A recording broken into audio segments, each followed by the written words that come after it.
Halo rekan-rekan mahasiswa, saudara-saudara sekalian. Kembali pada mata kuliah Deterministic Optimization. Kali ini kita akan membahas mengenai transportation method atau metode transportasi, baik secara konsep maupun tutorial. Rekan-rekan mahasiswa, salah satu aplikasi yang paling penting dalam melakukan analisis kuantitatif, terutama untuk masalah bisnis, untuk menyelesaikan permasalahan distribusi fisik produk, itu dikenal sebagai metode transportasi. Metode ini bertujuan untuk meminimalkan biaya pengiriman barang dari suatu lokasi ke lokasi yang lain, sehingga kebutuhan dari setiap tempat yang membutuhkan tadi dapat terpenuhi. Dan setiap lokasi pengiriman yang beroperasi, upaya untuk memenuhi kebutuhan mempunyai kapasitas yang cukup. Rekan-rekan mahasiswa, dalam masalah transportasi, maka dikenal ada daerah asal dengan daerah tujuan. Daerah asal berarti daerah yang mempunyai kapasitas. Kemudian akan dikirimkan menuju daerah tujuan yang memiliki demand. Artinya daerah origin memiliki kapasitas supply, sementara daerah tujuan memiliki jumlah demand yang harus dipenuhi. Kemudian kita mengetahui bahwa masing-masing kegiatan mendistribusikan antara satu produk dari daerah asal menuju daerah destinasi tentu membutuhkan biaya. Maka biayanya tadi kita analogikan seperti ini adalah C11, di mana daerah 1 menuju daerah berasal dari daerah 1 menuju daerah tujuan 1. Atau daerah C34 itu adalah komponen biaya, di mana seberapa jumlah barang yang disalurkan dari daerah 3 menuju daerah 4. Pada transportation problem, yang perlu dilihat di sini adalah apakah jumlah supply itu sama dengan jumlah demand. Oke, bagaimana keputusannya di sini? Apabila jumlah supply itu lebih besar daripada jumlah demand, tentu tidak akan terjadi sebuah permasalahan. Karena dengan asumsi bahwa semua demand akan terpenuhi. Yang menjadi permasalahan adalah apabila jumlah demand itu lebih besar daripada jumlah supply.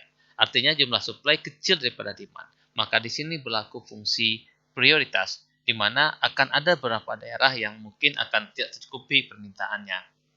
Namun secara formulasi kita punya dapat model transportasi untuk formulasi tadi, di mana XIJ sebagai decision variable adalah jumlah unit yang akan dikirimkan untuk memenuhi permintaan dari ke I menuju ke demand point atau destination point nilainya ke J, di mana fungsi tujuannya adalah meminimasi sejumlah cost dikali dengan jumlah yang akan disalurkan CIJ dikali dengan XIJ.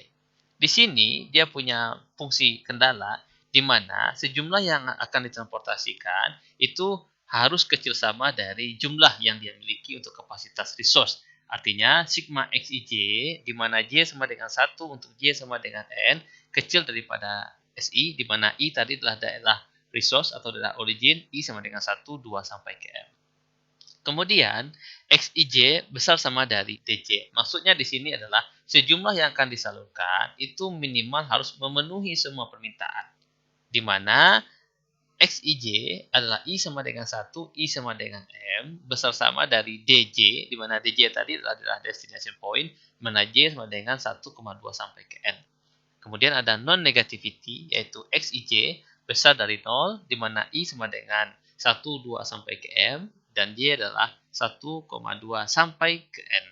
Dan perlu kita punya persyaratan bahwa SI itu harus minimal sama dengan DJ. Rekan-rekan sekalian, pada bagian ini saya akan menjelaskan salah satu tutorial menggunakan transportation problem, di mana kita akan menyelesaikan dengan spreadsheet yaitu Excel solver.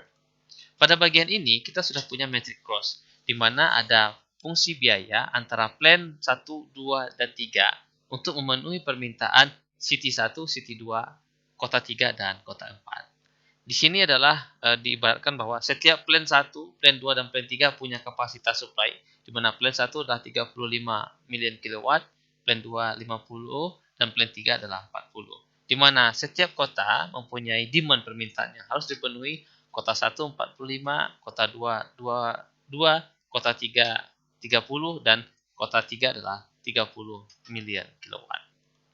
Apabila kita mengubah ini menjadi sebuah fungsi linear, maka kita dapatkan fungsi tujuannya adalah minimasi Z, 8x1 tambah dengan 6x12 ditambah dengan 10x13 hingga nanti 5x1 x34, di mana fungsi konstanta ini adalah fungsi metrik biayanya. Kemudian kita lanjutkan dengan supply constraint atau formasi constraint, di mana sejumlah yang disalurkan dari plan 1 itu harus kerjasama dari 35 million kilowatt, dan hal yang sama dengan plan 2 dan plan yang ketiga. Sedangkan dengan demand constraint, bahwa semua yang akan disalurkan untuk memenuhi permintaan itu harus bersama dari demand constraint-nya, yaitu X11 tambah X21 tambah X31 bersama dari 45, X12 tambah X22 tambah X32 bersama dari 20, hingga nanti ke kota 4 yaitu X14 tambah X24 tambah X34 bersama dari 30. Kemudian persamaan tadi itu yang akan kita ubah menjadi menempatkan fungsi optimalnya menggunakan Excel solver. Rekan-rekan mahasiswa sekalian, dalam tutorial transportation problem untuk menentukan solusi optimal dari masalah transportasi ini, kita di sini sudah memiliki metric cost, di mana nilai dari metric cost ini dapat dilihat pada tabulasi seperti ini, bahwa angka 8, 6 hingga angka 5 merupakan representasi biaya yang dibutuhkan untuk menyalurkan sejumlah unit dari plan 1, 2, dan 3 menuju ke kota 1, kota 2, kota 3, dan kota 4. Masing-masing plan mempunyai kapasitas supply. Di sini plan 1 kapasitasnya adalah 35, plan 2 kapasitasnya 50, dan plan 3 mempunyai kapasitas 40.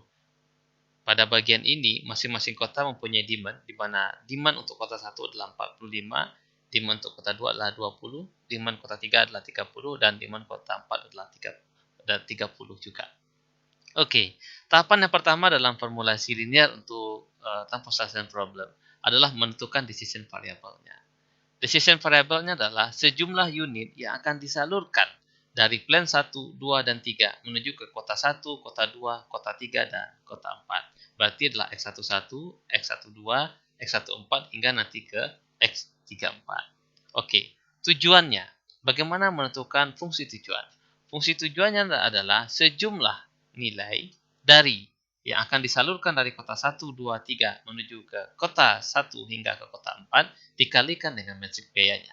Jadi persamaannya adalah perkalian antara decision variable dikalikan dengan sejumlah unit biaya yang akan dibutuhkan untuk menyalurkan satu unit produk dari plan 1, 2, 3 menuju kota 1, kota 2, kota 3, dan kota 4. Kemudian kita mempunyai kendala untuk plan. Masing-masing plan punya biaya, punya batasan kapasitas supply.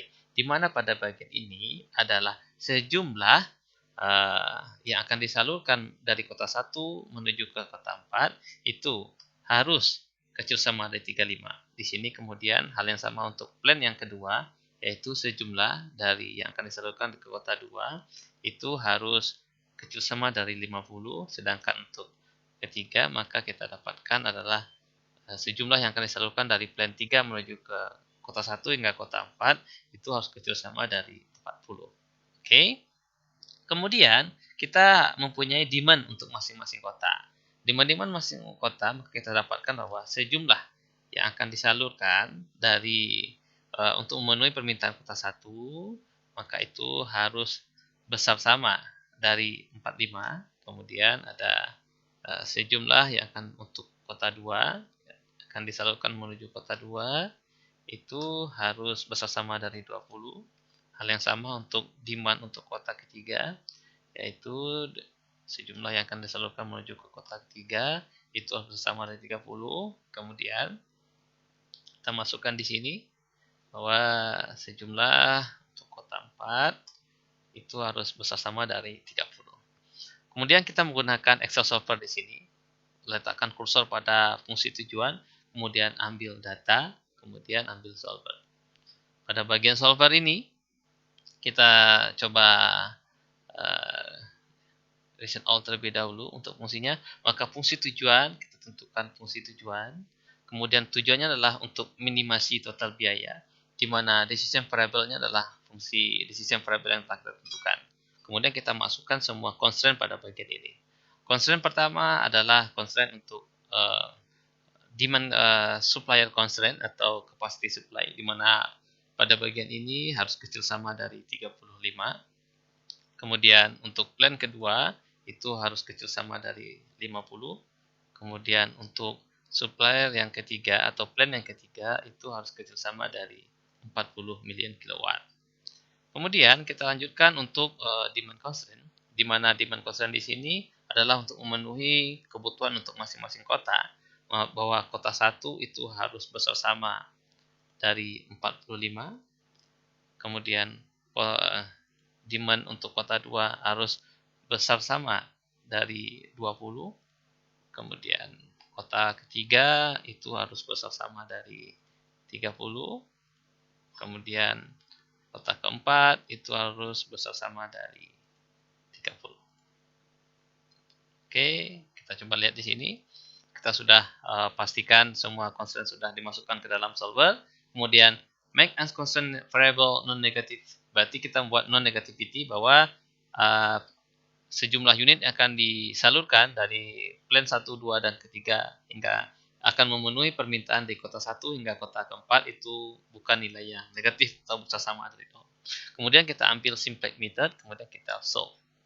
Oke, pada bagian ini kita sudah dapatkan bahwa fungsi tujuannya dengan nilai minimal TCB adalah 1020 US dollar, di mana bahwa yang akan menyalurkan plan 1 menyalurkan sejumlah 10 million kilowatt untuk kota 2 dan 25 kilowatt untuk kota ketiga. Plan kedua untuk 45 kilowatt untuk kota 1 dan 5 kilowatt untuk kota ketiga. Dan untuk plan ketiga menyalurkan 10 million kilowatt untuk kota 2 dan 30 million kilowatt untuk kota 4 dengan total biaya adalah sebanyak 1020 US dollar. Demikian saudara, semoga tutorial ini dapat bermanfaat buat saudara dan dapat dipahami dengan baik. Selamat belajar dan terima kasih.